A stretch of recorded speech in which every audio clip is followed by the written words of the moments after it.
नमस्ते दोस्तों, आप सभी का एक और नई वीडियो में स्वागत है। इस वीडियो में हम लोग क्लास 12 का बहुत ही important chapter that is molecular basis of inheritance के बारे में बेसिक डिटेल स्टडी करेंगे, वो भी कम समय में। So before starting this video, मैं आपसे एक बात कहना चाहूँगा जो कि मैं हमेशा कहता हूँ अपनों के साथ से और अपने माँ बाप के आशीर्वाद से। कर दिखाओ कुछ ऐसा कि दुनिया करना चाहे आपके जैसा। सो चलिए इसी बात के साथ में इस वीडियो को स्टार्ट करते हैं। दोस्तों, जो मॉलिक्यूलर बेसिस ऑफ इनहेरिटेंस है, ये क्लास 12 का बहुत ही इंपॉर्टेंट चैप्टर है। क्लास 12 का बहुत ही इंपॉर्टेंट चैप्टर है और यहाँ से आपके एग्जाम्स में बहुत ही अच्छे से क्वेश्चन देखने को मिल जाते हैं। सो चलिए स्टार्ट करते हैं। पहला नंबर पे है आपका डीएनए। डीएनए क्या होता है? आपका डीऑक्सीराइबोज न्यूक्लिक एसिड होता है, ठीक है। Deoxyribose nucleic acid.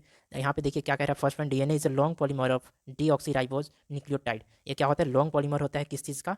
पॉलीमर है आपका डीऑक्सीराइबोज न्यूक्लियोटाइड्स का। सेकंड कह रहा है the length of DNA depends on the number of nucleotides. जो डीएनए का लेंथ होता है उस किस पे डिपेंड करता है? On the number of nucleotide present in it. उसमें कितना न्यूक्लियोटाइड का नंबर, पेयर्स का नंबर प्रेजेंट है, उसके ऊपर डीएनए का जो लेंथ है वो डिपेंड करता है। नंबर थर्ड इज की bacteriophage lambda has 48,502 base pair. जो बैक्टीरियो लैम्बडा होता है ना, उसमें क्या होता है आपका 48,502 बेस पेयर पाए जाते हैं। नेक्स्ट है आपका central dogma of molecular biology. तो पहले हम लोग सेंट्रल डोगमा को समझेंगे कि सेंट्रल डोगमा होता क्या है, राइट। तो देखिए सेंट्रल डोगमा क्या है। सेंट्रल डोगमा, इसमें रूल है एक तरह का। इसमें क्या होता है, डीएनए से डीएनए बनता है। एक मिनट, कलर चेंज कर लेता हूँ मैं।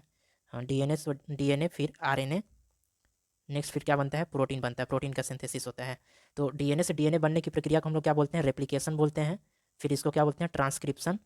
ट्रांसक्रिप्शन एंड इसको क्या बोलते हैं हम लोग? ट्रांसलेशन। ट्रांसलेशन। अब इसमें क्या होता है? प्रोटीन से आरएनए बनने की प्रक्रिया, यानी कि रिवर्स मतलब सॉरी, आरएनए से डीएनए बनने की जो प्रक्रिया होती है उसे क्या बोल देंगे हम लोग? Reverse transcription. ये आया हुआ क्वेश्चन है कि आरएनए से डीएनए बनने की प्रक्रिया को क्या बोला जाता है, तो लोग कंफ्यूज हो जाते हैं। जब डीएनए से आरएनए बन रहा है तो हम लोग क्या बोल रहे हैं? ट्रांसक्रिप्शन बोल रहे हैं। अगर उसी तरह से आरएनए से डीएनए बन रहा है तो क्या बोलेंगे? रिवर्स ट्रांसक्रिप्शन बोलेंगे, ठीक है। इसको थोड़ा सा याद रखिएगा। एंड आई होप कि are you getting my point, कि अच्छे से आपको समझ में भी आ रहा होगा। सो देखिए इसमें सेंट्रल डोगमा में हम लोग डिस्कस करते हैं कि आगे क्या कहें। Central dogma, pencil. देखिए central dogma of molecular biology. First है क्या? Crick propose the central dogma in molecular biology. Molecular biology में सेंट्रल डोगमा को किसने दिया था? क्रीक। क्रीक एक साइंटिस्ट हैं, उन्होंने सेंट्रल डोगमा नियम को दिया था। It state that the genetic information flows from DNA to RNA to protein. ये क्या करता है कि जो जेनेटिक इन्फॉर्मेशन होता है वो डीएनए से आरएनए में ट्रांसफर होता है, देन फिर क्या होता है? प्रोटीन में ट्रांसफर होता है। In some viruses like retrovirus the flow of information is in reverse direction. जो रिट्रो वायरस होते हैं इसके मतलब एक्सेप्शन मान सकते हो कि जो रिट्रो वायरस है, रिट्रो वायरस में क्या होता है? जो आपका फ्लो ऑफ इन्फॉर्मेशन होता है दैट इज जेनेटिक मटेरियल का फ्लो ऑफ इन्फॉर्मेशन जो होता है वो रिवर्स डायरेक्शन में होता है, विच फॉर्म द आरएनए से डीएनए और फिर एमआरएनए टू प्रोटीन। समझे? इसमें रिवर्स तरीका से होता है। स्ट्रक्चर ऑफ पॉलीन्यूक्लियोटाइड चेन पढ़ते हैं, चलिए पहले पॉलीन्यूक्लियोटाइड चेन इसको डिस्कस करते हैं। ये पॉलीन्यूक्लियोटाइड चेन क्या है? और nucleotide chain has a 3 component. जो न्यूक्लियोटाइड होते हैं उनके 3 कंपोनेंट्स होते हैं। पहले कौन? नाइट्रोजन बेस, और फिर pentose sugar that is ribose in RNA and deoxyribose in DNA. RNA में क्या होता है? राइबोज शुगर होता है, और फिर डीऑक्सीराइबोज शुगर किस में होता है? डीएनए में। अब फॉस्फोरिक एसिड, इसमें क्या होता है? पॉलीन्यूक्लियोटाइड में फॉस्फोरिक एसिड भी पाया जाता है। नेक्स्ट क्या कह रहा है? There is a 2 types of nitrogen base, that first one is purines that is adenine and guanine, और pyrimidine, cytosine, uracil and thymine. ये बहुत ही बेसिक चीज़ है, इसको अच्छा से आप लोग याद रखिएगा ये, कारण कि बहुत ही भयानक तरीका से पूछा जाता है, राइट। इसको ऐसे, खैर चलिए थर्ड इसको पढ़ते हैं। नेक्स्ट थर्ड क्या कह रहा है? Adenine, guanine and cytosine. एक minute. Adenine, guanine and cytosine are the common in RNA and DNA. RNA और डीएनए में क्या होते हैं? ये कॉमन होते हैं। कौन कौन से? Adenine, guanine, cytosine are the common in RNA and DNA, दोनों में पाए जाते हैं। बट क्या होता है? Uracil is present in RNA and DNA in the place of uracil thymine is present. Uracil की जगह पे जो होता है क्या प्रेजेंट होता है? थाइमिन प्रेजेंट होता है। In RNA pentose sugar is ribose and DNA it is deoxyribose. ये तो पहले ही बता दिए। चलिए 6 क्या है? 6 कह रहा है based on the nature of pentose sugar, 2 types of nucleosides are formed, that is ribonucleoside and deoxyribose nucleotides. देखिए 7th में क्या है, 2 nucleotides are join by 3-5- phosphodiester linkage. इसमें कौन सा लिंकेज पाया जाता है, phosphodiester linkage to form a dinucleotide. Dinucleotide बनाने के लिए फॉस्फोडाइएस्टर लिंकेज का यूज़ किया जाता है। More than 2 nucleotides join from the polynucleotide chain.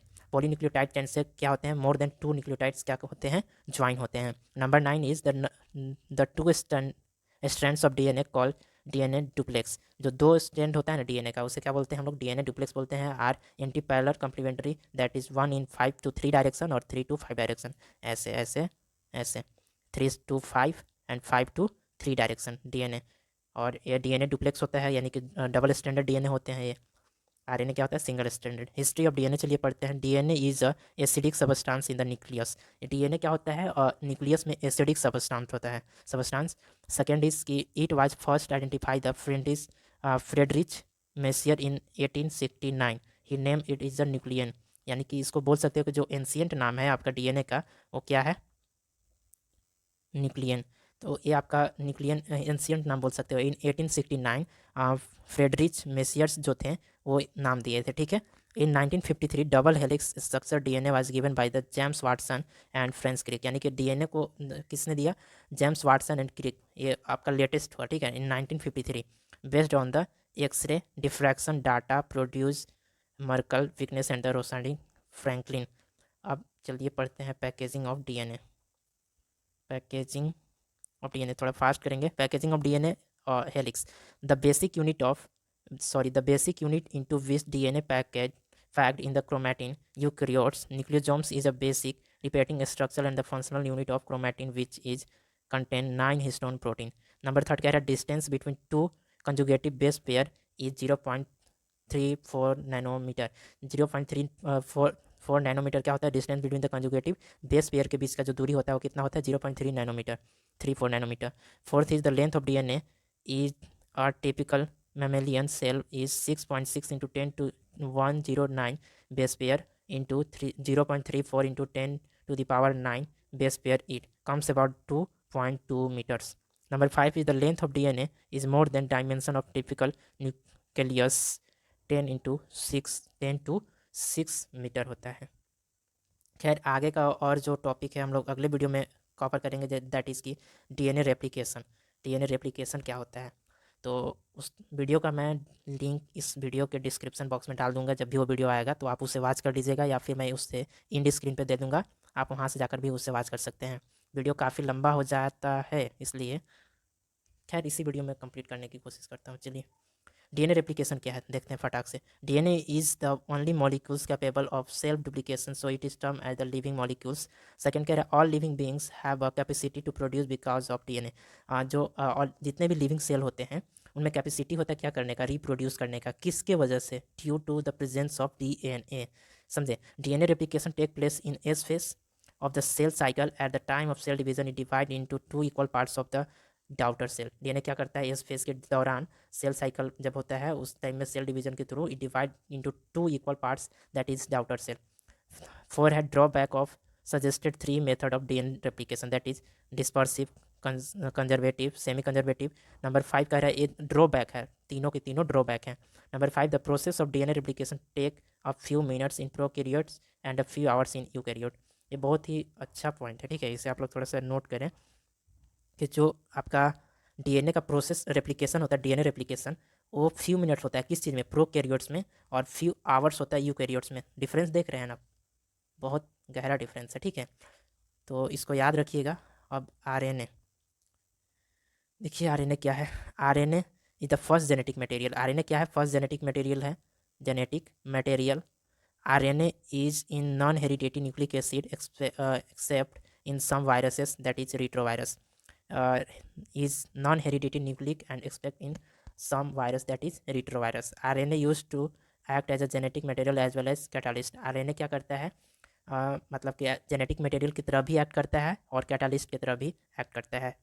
It polymer of ribonucleotides and it is made of pentose ribose और sugar, phosphoric acid and nitrogenous base, that is AUGC, adenine, uracil, guanine and cytosine.